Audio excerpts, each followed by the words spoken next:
today, there is no special magic creative solutions or formulas that I can give you, or ways I do things that, you know, are proprietary to Droga 5. It's just the purity of trying to... I think that my best thing is that I try and stay simple between what I believed as a kid growing up and to someone now who is running a business.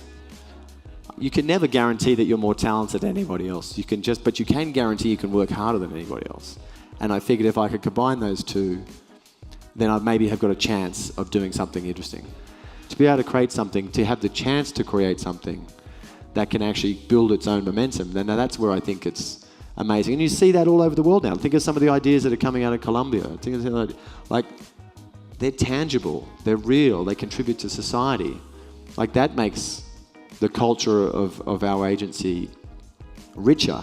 And that's not to pretend. People heard me say this, you know, I don't, just even the things I showed you there, I mean, not everything is a TAP project or a Great Schlep or the UN and stuff like that, but what we try and do is, as I said, the one thing about our work is we're trying to find the right solution for each client. And that's kind of about as easy and as basic as it gets. And when I sit down with my creatives and we review work, I always start with the finish. I say, I don't want you to read me a script. I don't want you to present me some big ideas yet. I want to talk about what do you want to happen as a result of what you're about to show me. So let's talk about that. What do you want to happen? Now, sometimes that is I want people to act. Sometimes that is I want people to think this brand is cooler or for a younger demographic.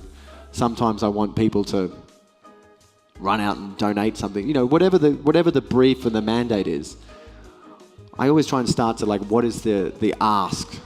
You know what I mean? And again, people who know anything about Droga 5, I always say, you know, we're celebrated for our creative, but again, when you dig beneath everything, there's a very strong backbone of strategic rigor in it. No agency, person, country, network has a monopoly on the brightest people or the best thinkers. And, you know, we were talking about earlier today, and budgets used to mean a lot before. They don't mean so much now. Not that I'm allergic to big budgets, they're great, but if they can be, but it doesn't. Having a small budget doesn't necessarily mean that you are limited. Like, I find the restrictions of things actually force you to be more lateral. And when you realize that it's the strategy that is the best thing to sell creative, like everything that we've done that I'm proud of was sold by a strategic setup to the client. Like, they understand why we think it's the right thing. And the creative part is the easy part. Easy-ish part, you know what I mean? It's still, you still have to sweat and work it out. But we don't start with, the client should buy this because this is great. The client should buy this because this is funny. The client should buy this because this will win an award. The client should buy this because I say they should. You know, we've got to make it easy for them.